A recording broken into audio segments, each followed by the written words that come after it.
की जय श्री श्री गौर निताय की श्री प्रभुपाद की निताय गौर प्रेमानंदे। ओम नमो भगवते वासुदेवाय।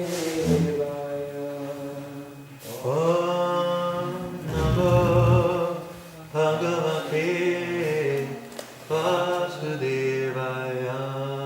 ओम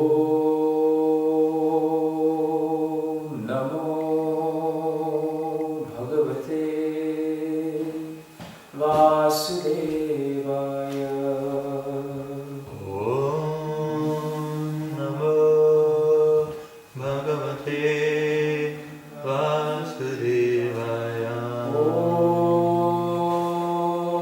नमो भगवते वासुदेवाय। ओम नमो भगवते वासुदेवाय। नारायणं नमस्कृत्य नारायणं नमस्कृत्य नरं चैव नरोत्तमं देवीं सरस्वतीं व्यासं ततो जयमुदीरये। Before reciting this Srimad Bhagavatam, which is the very means of conquest, one should offer respectful obeisances unto the personality of Godhead, Narayana, unto Nara Narayana Rishi, the supermost human being, unto Mother Saraswati, the goddess of learning, and unto Srila Vyasadeva, the author. Nastaprayeshu abhadreshu Nityam bhagavata sevaya Bhagavati uttama shloke Bhaktir bhavati naishtiki. By rendering of service, by regular attendance in classes on the Bhagavatam, and by rendering of service to the pure devotee, all that is troublesome to the heart is almost completely destroyed. And loving service unto the personality of Godhead, who is praised with transcendental songs, is established as an irrevocable fact. Jai Bhattaraj Srimad Bhagavatam ki. This word irrevocable is very nice. When you present a check in a bank, in law, the check is considered to be irrevocable, which means you can't take it back. And Prabhupada uses the word very beautifully to say that once loving service is established to Krishna, then this loving service is an irrevocable fact, which means that Krishna never forgets us. And he never forgets our service, no matter how small and insignificant it may be. This is the greatness of Krishna. So today we look at 7th canto, and I think the verse is, 6th canto, 17th chapter, 9th verse. So let us chant the verse. Shri Shuka Uvacha Bhagavan api tachrutva Prahasya gadadhir nripa Tushnim bhavuva sadasi Sabhyascha tat anuvrittaha. Shri Shuka Uvacha Bhagavan api tachrutva Rahasya gadadhir nripa Tushnim babhuva sadasi Sabhyascha tat anuvrataha. Shri Shuka Uvacha Bhagavan api तच्छ्रुत्वा Bhagavanapi tachrutva रहस्यागादधि नृपा Rahasyagadhi nripa तूष्णीं बभूव सदसि Tushnim babhuva sadasi सभ्याश्च तत् अनुव्रताः. Samyascha tatanuvrata. So I just read the synonyms. Shri Shuka Uvacha. Shri Shuka Uvacha. Shri Shukadev Goswami said, Bhagavan, Lord Shiva, Api, also, Tat, that, Shrutva, hearing, Prahasya, smiling, Agadadhihi, whose intelligence is unfathomed, Nripa, O King, Tushni, silent, Babhuva, remained, Sadasi, in the assembly, Sabhyaha, everyone assembled there, Cha, and Tat Anuvrataha, followed Lord Shiva, remained silent. Translation and purport by His Divine Grace, ABC Usually we recite this, we have the board, you see. Oh, you have it? Okay. It's on the board and we usually recite Please, so we can do then I'll be happy if devotees can recite it. Sri Sukha Uvacha Shri Shuka Uvacha Bhagavanapi Chatrutva Bhagavanapi Chachrutva Rahasya Gadadi Nipa Rahasya Gadadhi Nripa Tushni Babhuva Sadasi Tushni Babhuva Sadasi Sabhyascha Tatanuvrata Sabhyascha Tat Anuvrata. Sri Shuka Uvacha Shri Shuka Uvacha Bhagavanapi Chatrutva Bhagavanapi Tachrutva Rahasya Gadadi Nipa Rahasya Gadadhi Nripa Tushnim Babhuva Sadasi Sabhyascha Tat Anuvrata.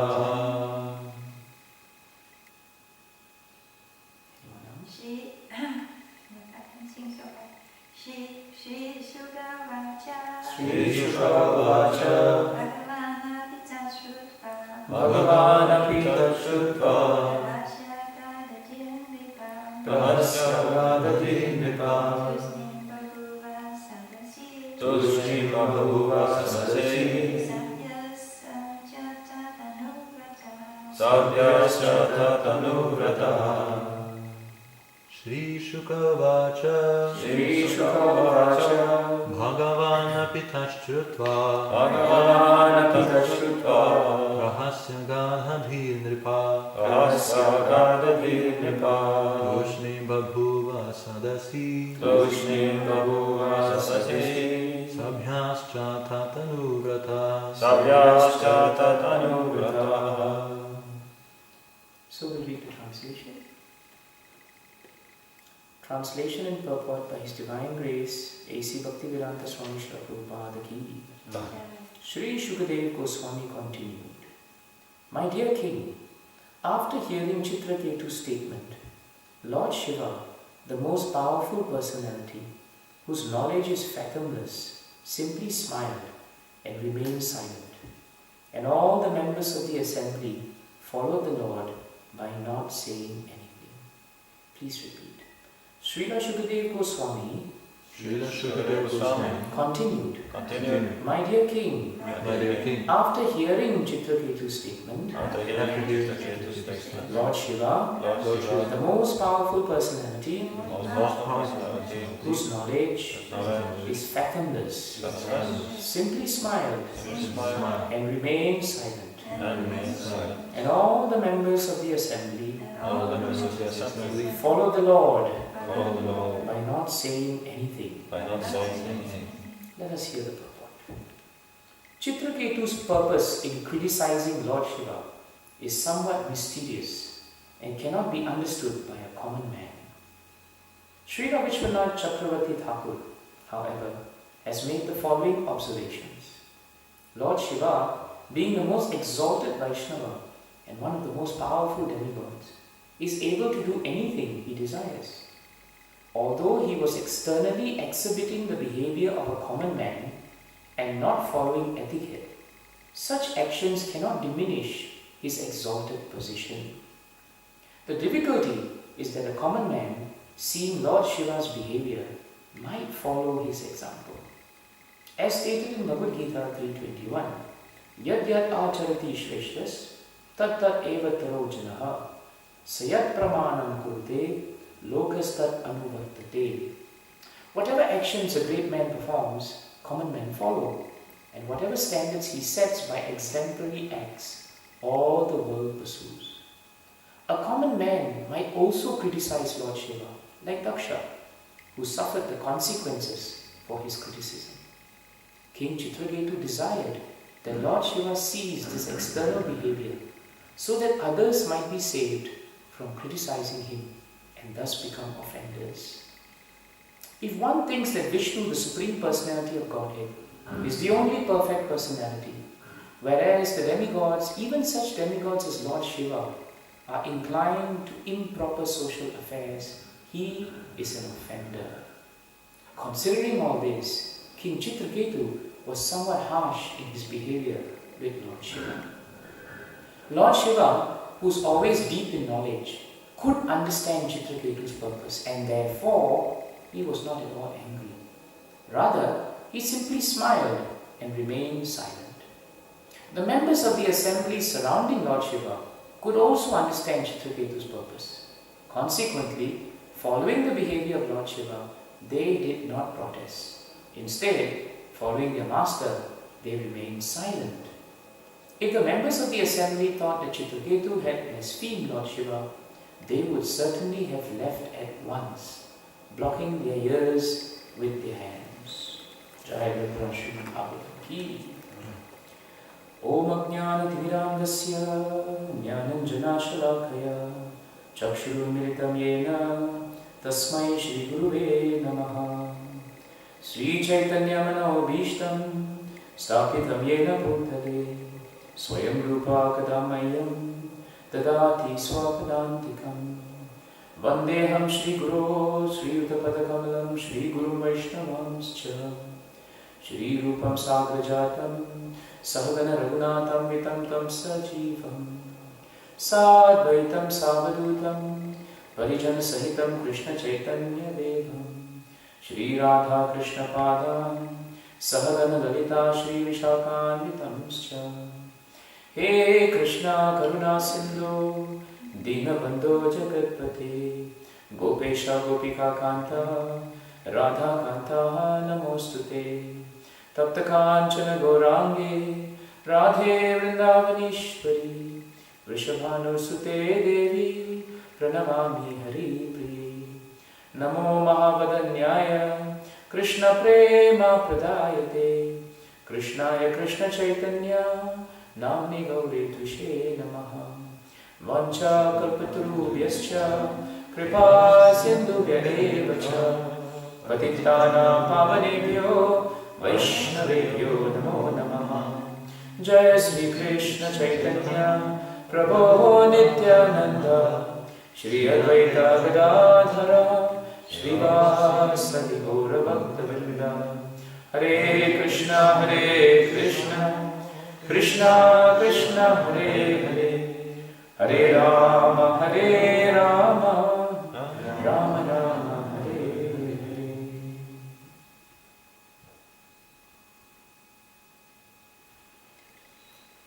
This is a very important episode in Srimad Bhagavatam.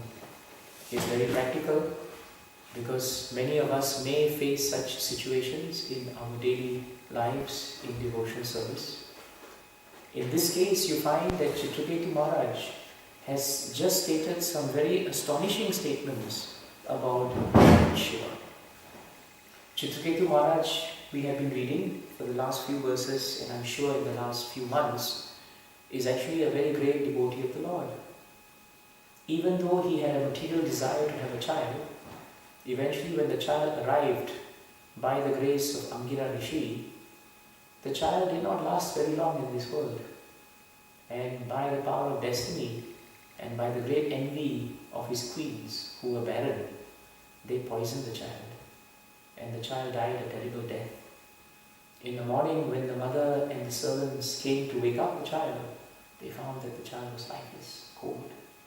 And as a result of that, the queen of Chitraketu swooned in great distress. Chitraketu's reaction, Bhagavatam said, was even more distressing. He became like a madman. He could not believe that this son, who just a few moments ago had become a source of great joy, had now become a source of great distress.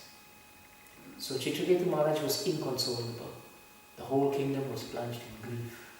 And at that time, Angira Rishi, the same sage who just a few months ago came to bless King Chitraketu, he arrived this time again, but this time he brought with him the great devotee Narada Muni. So Narada Muni and Angira Rishi, they came not only to comfort Chitraketu Maharaj, but they came to give him association. This is the greatness of devotional service. Chitraketu Maharaj was already a pious king, and he had great faith in Krishna. But because somehow or another he had this material desire, it was necessary somehow by destiny that he undergo it. But the great devotees of the Lord, they never forsake those who are in difficulty. And that is why Narada Muni and Angira Rishi came back this time. Because Angira Rishi told Chitraketu Maharaj, the first time when I came to see you, you were morose because you had no child. I wanted to give you the signs of self-realization, but you were not prepared. It was necessary for you to go through this difficult time in order that you understand that now whatever material desires you have are finished. Because the nature of material desires in this world is that they can never be fulfilled. Prabhupada in the 6th canto, 16th chapter, 34th verse, somewhere in the second paragraph of the purport, Prabhupada writes there, the word karma refers to desires that cannot be fulfilled. How nice. A living entity cannot be desireless. We all have propensity to desire. But Prabhupada said it's a question of where we want to place our desires. If we place it at the lotus feet of the Lord, Srila Prabhupada and the Acharyas, that desire will make us peaceful because we will execute devotional service. But if we come to the temple but our desires are fruitive, then those desires will cause disturbance and anxiety in the mind. And that is what happened to Chitraketu Maharaj. So this time Angira Muni came back, part 2, round 2. But this time he brought with him the pure devotee, Narada. And together they gave transcendental realization to Chitraketu Maharaj. Just by sadhu sangha, and very, very wonderfully, Narada Muni actually gave rise within the heart of the dead child. He summoned the living entity's soul to come back to the heart. And the child woke up. And when the child woke up, Narada Muni asked him a very famous statement. Now look at your father who's standing before you. And the child replied, which father? And in which life?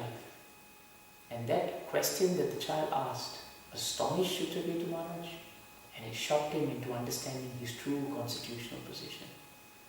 And from then on, with the sadhu sangha of Narada Muni, Angira Rishi, Chitraketu Maharaj made rapid advancement in devotional service and given instructions to meditate on the form of the Lord in his beautiful form as Sankarshan. What happens? Chitraketu Maharaj finally gets to take darshan in the 6th canto, 16th chapter. And after taking darshan, he offers wonderful, glorious prayers to Krishna in his form as Sankarshan. And after getting blessings from the Lord, Chitraketu Maharaj then spends the rest of his life traveling in the airplane. Bhagavatam said he was such a great devotee that even though he was surrounded by many queens of great beauty, they were all engaged in chanting and glorifying the activities of the Lord. One day when they were traveling across in that wonderful airplane, Chitraketu Maharaj looks down and he sees a very wonderful event. He sees in a great assembly of sages, Lord Shiva, the foremost of the devotees of the Lord, seated, and he's having Parvati, his wife, on his lap, and he's embracing her and smiling. So Chitraketu Maharaj is astonished. He's astonished. And just before this verse, actually, he then speaks about how ordinary persons, they sit down with their wives.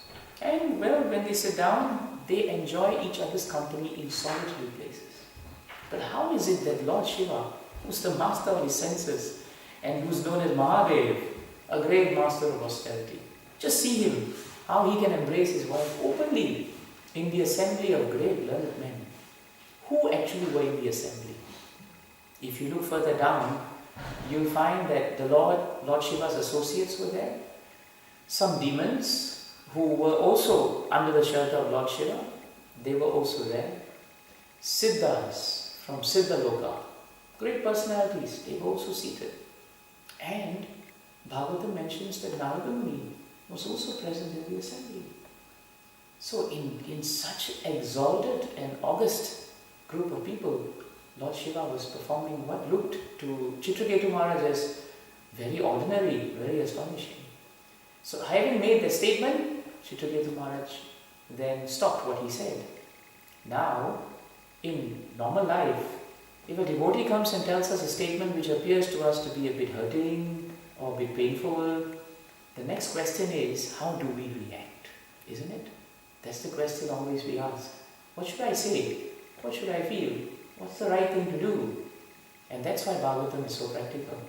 Because here Bhagavatam tells us that the reaction of Lord Shiva to this statement is very, very significant.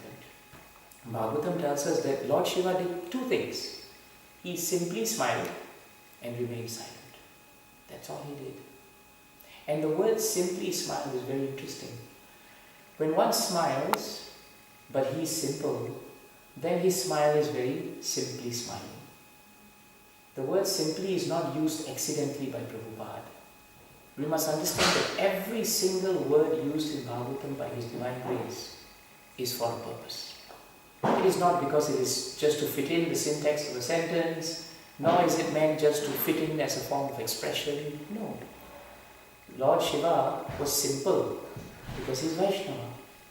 A Vaishnava's nature is he is not sophisticated, nor is he complicated. A Vaishnava has a very straight train of thought. It is the materialist who is complicated.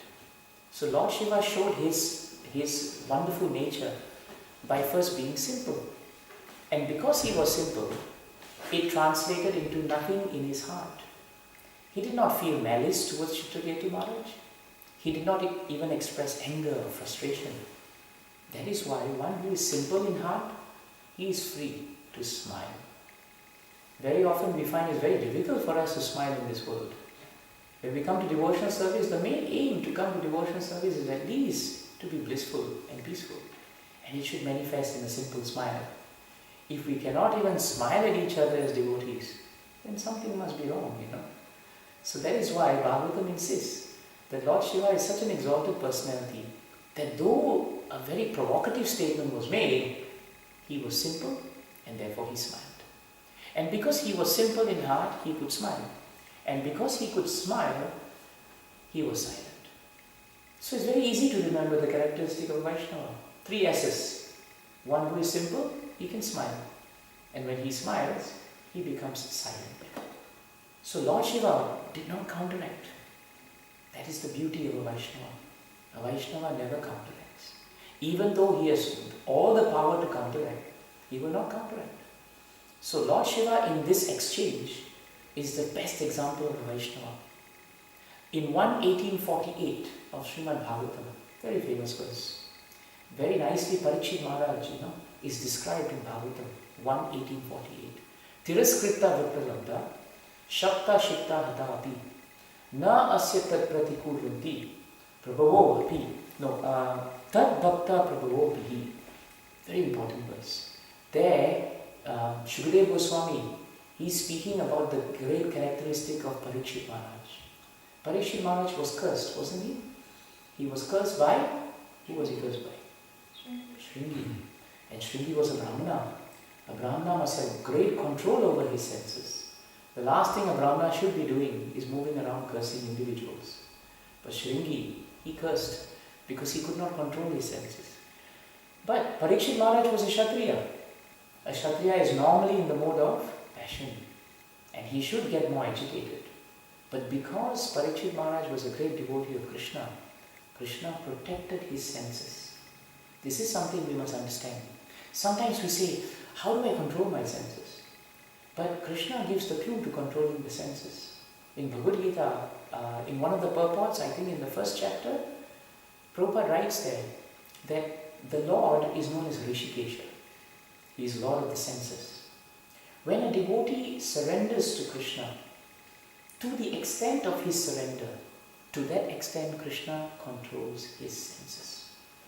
This is a very important point in devotional service. To the extent that we are actually surrendered genuinely to Krishna and to the devotional process and to the Vaishnavas, to that extent, Bhagavatam says, Krishna is Rishikesha.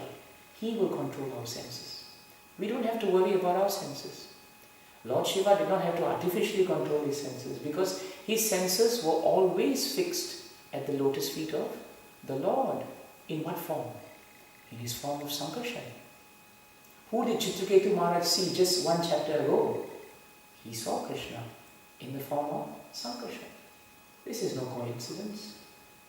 Both great personalities, Chitraketu Maharaj as well as Lord Shiva, their hearts were focused on Sankarshan. And Lord Sankarshan is none other than Krishna. So because practically Bhagavatam tells us that even though Lord Shiva is surrounded by so many different associates, by the beauty of his wife, his mind and consciousness is constantly fixed in Krishna. Which is why he did not get angry, because Rishikesha immediately controlled his senses. So this point is very important. A Vaishnava 1:1848 says, Vaishnavas are so forbearing. That is the other word that we must learn. A Vaishnava is qualifying himself based on his level of tolerance and his forbearance. Even though the living entities may defame a Vaishnava, even though the living entities may cheat a Vaishnava, even though a living entity may curse a Vaishnava, even though living entities may try to kill the Vaishnava, even though a living entity may try to disturb or neglect a Vaishnava. All these things can happen to a Vaishnava. And it's true. Even in today's world where we live, we find sometimes people try to defame us. They try to put us down. They try to find fault. Sometimes they criticize us. Sometimes they disturb us. Sometimes they do something else. They neglect us. You say Hare Krishna to them, they don't say Hare Krishna to you. You smile at them, they don't want to smile at you. So after a while you feel neglected. So all these things happen to us. And sometimes great Vaishnavas are even killed. Prabhupada gives the example of Lord Jesus Christ. So great Vaishnava, but he was killed. Haridas Thakur was whipped. The great Vaishnavas, they have suffered so much in the hands of material energy. But do they counteract? No. For themselves, Bhagavatam says, they never counteract. And the secret of not counteracting is, they become free. The moment you counteract someone who is trying to criticize you, then that person will counteract your criticism. And then you will counteract his criticism. And like that we will go back and forth, and in all this exchange, Krishna is forgotten. And the main reason why we come to devotional service is to remember Krishna. If we create a situation where we cannot remember Krishna, but we only remember criticisms and negativity, then the whole point of devotional service is lost. Buddha, in his life, he gave a good example of how a devotee should accept criticism. One time one man came to Buddha's discourse, and halfway through he interrupted the discourse and he started criticizing Lord Buddha. He said, you are this, you are that, and everything. At the end of all that, he was expecting some kind of response from Buddha. But Buddha did not respond. He smiled simply and remained silent. And at the end of the whole discourse, after he finished speaking, the man came up to Buddha and he said, I'm very perplexed. Why is it that after saying so many things about you, you refuse to say anything to me? And Buddha told him, when someone has a gift and he wants to give it to you,